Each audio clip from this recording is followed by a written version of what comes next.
ಎಲ್ಲ ವಿಶ್ವಾಸ ತಗೊಂಡು ಒಬ್ಬ ವಿರೋಧ ಪಕ್ಷದ ನಾಯಕರಾಗಿ ಬೆಳಗಾವಿ ಅಧಿವೇಶನ ಆಗಲಿ, ಬೆಂಗಳೂರು ಅಧಿವೇಶನ ಆಗಲಿ, ಮತ್ತು ಯಾವುದಾದ್ರೂ ಮಹತ್ವರ ರಾಜ್ಯದಲ್ಲಿ ಏನಾದರೂ ಭಾಳ ಅತ್ಯಂತ ಸೂಕ್ಷ್ಮವಾದಂಥ ವಿಚಾರಗಳು ಬಂದಾಗ ನಮ್ಮ ಜೊತೆ ಮಾತಾಡಿ ಆರ್ ಅಶೋಕರು ಮಾಡ್ತಾಯಿದ್ದಾರೆ. ಆರ್ ಅಶೋಕರ ಬಗ್ಗೆ ನಮ್ಮದು ಆರೋಪ ಇಲ್ಲ. ಆರ್ ಅಶೋಕರು ಪ್ರಜಾತಾಂತ್ರಿಕವಾಗಿ ಎಲ್ಲ ಶಾಸಕರ ವಿಶ್ವಾಸ ತೊಗೊಂಡು ಮಾಡ್ತಾಯಿದ್ದಾರೆ. ಎರಡು ಮಾತಿಲ್ಲ. ಕೆಲವೊಮ್ಮೆ ಶಾಸಕರಿಗೇನೋ ತಪ್ಪು ಮಾಹಿತಿಯಾಗಿರಬೇಕು. ನಮಗೇನೋ ಅವ್ರ ಬಗ್ಗೆ ಆರ್ ಅಶೋಕ್ ಬಗ್ಗೆ ಯಾವುದೇ ರೀತಿಯ ಅಸಮಾಧಾನ, ಅತೃಪ್ತಿ ಇಲ್ಲ. ಕಾದು ನೋಡ್ರಲ್ಲ, ನೀವೇನು ಹೊಡೀರಿ ಇವತ್ತು ಸಂಜೆ ತನಕ. ಮತ್ತೆ ಅಪಮಾನ ಖಚಿತ ನಿರ್ಣಯ ಮಾಡಿಬಿಟ್ಟಿದ್ದಾರೆ. ವಿಜೇಂದ್ರನೇ ಮುಂದುವರಿಸ್ಬೇಕು ಅಂಥೇಳಿ ನೀವು ಏನದ ಲೇಖನ ಹೊಡೀರಿ, ನೀವು ಟಿ ವಿ ಒಳಗೆ ಹೇಳ್ರಿ. ನಮ್ಮ ಪ್ರಯತ್ನ ನಾವು ಯಾಕೆ ದಿಲ್ಲಿ ಒಳಗೆ ಆಪ್ ಸರ್ಕಾರ ಬಿತ್ತು, ಭ್ರಷ್ಟಾಚಾರದ ಸಲುವಾಗಿಯೇ ಬಿತ್ತು. ಹಾಲಿ ಮುಖ್ಯಮಂತ್ರಿ ಇದ್ದಾಗ ಯಾರ್ಯಾರು ಭ್ರಷ್ಟಾಚಾರ ಮಾಡಿ ಜೈಲಿಗೆ ಸೇರಲ್ಲ ಅಂಥವ್ರಿಂದ ಪಕ್ಷ ದೂರ ಇಡಬೇಕು ಅನ್ನೋದೇ ನಮ್ಮ ಆಗ್ರಹ. ಹಾಲಿ ಮುಖ್ಯಮಂತ್ರಿ ಇದ್ದಾಗ ಬೆಡ್ಶೀಟ್ ಹಾಕ್ಕೊಂಡು ಹೋದ್ರಲ್ಲ ಜೈಲಿಗೆ, ಕೇಜ್ರಿವಾಲ್ ಹೋದ, ಇಲ್ಲಿ ಒಬ್ರು ಹೋದ್ರಲ್ಲ, ಅಂಥ ಭ್ರಷ್ಟ ನಾಯಕರು ನಮ್ಗೆ ಬೇಡ ಅಂತೇಳಿ ನಮ್ಮ ಹೋರಾಟ ಇದೆ. ನಿಮಗೆ ಬೇಕಾಗಿದ್ದು ವಿಜೇಂದ್ರ ಬೇಕಾಗೈತೆ, ನಾವೇನು ಮಾಡೋದು ಮಾಧ್ಯಮದಲ್ಲಿ. ಈಗ ಯಡಿಯೂರಪ್ಪ ಅವರಿಗೆ ಒಂದು ಡೆಡ್ಲೈನ್ ಕೊಟ್ಟಿದೆ ಸರ್, ಸರ್ ಸೇಮ್ ಬದಲಾವಣೆ ಅನ್ನೋ ವಿಚಾರಕ್ಕೆ ರಾಜ್ಯಾಧ್ಯಕ್ಷ ಬದಲಾವಣೆಗೆ ಏನು ಒಂದು ಡೆಡ್ಲೈನ್ ಇದೆ ಸರ್? ಯಾರು ಡೆಡ್ಲೈನ್ ರೀ? ಅಂದ್ರೆ ಈಗ ಲಾಸ್ಟ್ ಅಂದರೆ ಅವ್ರು ಹೇಳಿದ್ರಿ ಈ ಡೇಟ್ಗೆ ಚೇಂಜ್ ಆಗ್ತಾರೆ ಅಂತಲೇ ಹೇಳಿ. ಯಾರು ಹೇಳಿದ್ರಿ? ನೀವೇ ಹೇಳಿದ್ರಿ ಸರ್. ನಾ ಡೆಡ್ಲೈನ್ ಏನೂ ಬಂದೇ ಇಲ್ಲ. ಅದು ಪರಿಶೀಲನೆ ಹಂತದಲ್ಲಿದೆ. ಅದು ಪರಿಶೀಲನೆ ಆದಮೇಲೆ ತಮಗೆ ತಿಳಿಯಪಡಿಸಲಾಗೋದು.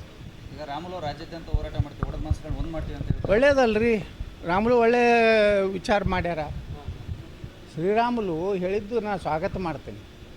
ಒಡೆದ ಮನಸ್ಸುಗಳು, ಕೆಟ್ಟ ಲಫಂಗರು, ಭ್ರಷ್ಟರು ಇರುವಂಥ ಏನು ನೇತಾರರು ಅವರನ್ನು ದೂರ ಮಾಡ್ತೀನಿ ಅಂತ ಏನು ಹೇಳ್ಯಾರ, ಒಳ್ಳೆಯದು. ನಾನು ಶ್ರೀರಾಮುಲು ಅವರು ಇದಕ್ಕೆ ಸಂಪೂರ್ಣ ಬೆಂಬಲ ಇದೆ. ದೂರ ಮಾಡ್ತೀನಿ ಅಂತ ಹೇಳಿ ಎಲ್ಲ ಒಗ್ಗಟ್ಟು ಹೋಗ್ತೀವಿ, ಮತ್ತೆ ಅಧಿಕಾರ ತರ್ತೀವಿ ಅಂತ ಹೇಳಿದ್ದಾರೆ. ಹೌದು, ಏನು ಒಳ್ಳೆಯದೇ ಅಲ್ಲ. ಒಂದಾಗಿ ಹೋಗ್ತಾರೆ ಸಂಘ, ಹಾಂ, ಒಂದಾಗಿ ಹೋಗ್ತಾರೆ. ನಮ್ಮ ಪಕ್ಷದ ಹೈಕಮಾಂಡ್ ಒಂದಾಗಿ ಹೋಗ್ಬೇಕು. ನಾವು ಭ್ರಷ್ಟರನ್ನ ಟಾಲರೇಟ್ ಮಾಡೋದಿಲ್ಲ, ಕುಟುಂಬ ರಾಜಕಾರಣದಿಂದ ದೂರ ಮಾಡ್ತೀವಿ ಅಂತ ಹೇಳಿ ಅವ್ರು ಹೇಳ್ತಾರೆ. ನಾವು ಒಂದಾಗಿ ಹೋಗ್ತೀವಿ. ಏನೂ ಗೊಂದಲ ಇಲ್ಲರಿ. ನೀವು ಗೊಂದಲದಾಗ ಇದ್ದೀರಿ, ಮಾಧ್ಯಮದವರು. ನೀವು ಭಯಂಕರ ಕನ್ಫ್ಯೂಷನ್ದಾಗ ಇದ್ದೀರಿ. ಯಾರ ಪಟ್ಟಕ್ಕೇ ಯತ್ನಾಳ ಆಗಿರ್ತಾರೆ ನಮ್ಮದು ಎಲ್ಲ ಮರ್ಯಾದೆ ಹೋಗ್ತೈತಲ್ಲ. ನೀವು ಹೇಳಿರ್ತೀರಲ್ಲ, ಇವನು ವಿಜೇಂದ್ರ ತೆಗೆಯುವಂಥ ತಾಕತ್ತು ಯಾರಿಗೂ ಇಲ್ಲ, ರಾಜಾ ಹುಲಿ. ಪಟ್ಟಕ್ಕನೆ ಯತ್ನಾಳ ಅಥವಾ ಸಿದ್ದೇಶ ಅಥವಾ ಶ್ರೀರಾಮುಲು ಆಗಿಬಿಟ್ರೆ ನಿಮ್ಮದು ಎಲ್ಲ ಅಂಕಿ. ನೀವು ಒಮ್ಮೆ ಸರ್ವೆ ಮಾಡ್ತಿರಲ್ಲ, ಹಾಂ, ಕರ್ನಾಟಕದಲ್ಲಿ BJP 104 ಬರ್ತಾವ ಅಂತ ಹೇಳ್ತೀರಿ, 60 ಬಂತು. ಹಿಂಗೆ ನೀವು ಸರ್ವೆ ಯಾಕಂದ್ರೆ ನೀವು ವಿಜೇಂದ್ರ ಕಡೆನೇ ಸ್ವಲ್ಪ ಹೆಚ್ಚು ಒಲೆ ಬರ್ತಾರೆ. ಹಾಂ, ಯತ್ನಾಳ್ ಯಾಕೆ ರೇಸ್ನಾಗಿಲ್ಲ? ಮುಖ್ಯಮಂತ್ರಿಗೂ ರೇಸ್ನಾಗದೀನಿ, ಅಧ್ಯಕ್ಷಗೂ ರೇಸ್ನಾಗದೀನಿ. ನಾನು ಲೂಟಿ ಮಾಡಿಲ್ಲ, ಎತ್ತ ಹಾಕಿಲ್ಲ, ಯಾರು ಮನೆ ಮುರಿದಿಲ್ಲ, ಪಕ್ಷ ವಿರೋಧಿ ಚಟುವಟಿಕೆ ಮಾಡಿಲ್ಲ. ಯಾರು ಪಕ್ಷ ವಿರೋಧಿ ಚಟುವಟಿಕೆ ಮಾಡ್ಯಾರ ಅವರು ದಾವಣಗೆರೆ ಒಳಗೆ ಸೋಲಿಸಿದವ್ರು ಯಾರು? ಬೀದರ್ನಾಗ ಸೋಲಿಸಿದವ್ರು ಯಾರು? ಹಾಂ, ತುಮಕೂರಿನಾಗ ನಮ್ಮ ಇದೇ ಸೋಮಣ್ಣವ್ರು ಸೋಲಿಸ್ಲಿಕ್ಕೆ ಏನೇನು ಮಾಡ್ಯಾರ ಎಲ್ಲ ಸೋಮಣ್ಣವ್ರು ಹೇಳ್ಯಾರಲ್ಲ ಒಮ್ಮೆ.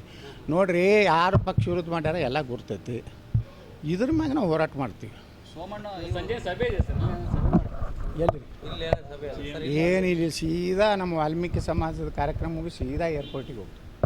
ಬೊಮ್ಮಾಯಿ ಅವರು ಈಗ ಏನೋ ಸೋಮಣ್ಣ ಅವ್ರ ಹೆಸರನ್ನು ಸೂಚನೆ ಮಾಡಿದ್ದಾರೆ ಅಲ್ಲಿ ಒಬ್ಬ ರಾಷ್ಟ್ರೀಯ ನಾಯಕರಿಗೆ ಅಂತೇಳಿ. ಗೊತ್ತಲ್ರಪ್ಪ, ಬೊಮ್ಮಾಯಿ ಅವ್ರು ಏನು ಮಾಡ್ಯಾರೋ ಏನಿಲ್ಲೋ ಅದು ನಮಗೆ ಗುರ್ತೈತಿ. ಅದು ನಮಗೆ ಗುರ್ತೈತಿ. ನಮ್ಮ ಮುಂದೇನು ಬೊಮ್ಮಾಯಿರು ನಾವು ಏನು ಚರ್ಚೆ ಮಾಡೀವಲ್ಲ, ತಟಸ್ಥತಿಲ್ಲ. ಈ ತಟಸ್ಥ ಗುಂಪು ಪರಿವರ್ತನೆ ಆಗಿ ಮತಾಂತರ ಆಗಿ ಅದು ಭಾರತೀಯ ಜನತಾ ಪಾರ್ಟಿ ನಿಷ್ಠಾವಂತ ಗುಂಪಾಗಿದೆ. ಭ್ರಷ್ಟ ಕುಟುಂಬದ ವಿರುದ್ಧ ಹೋರಾಟ ಮಾಡುವಂಥ ಗುಂಪಾಗಿದೆ.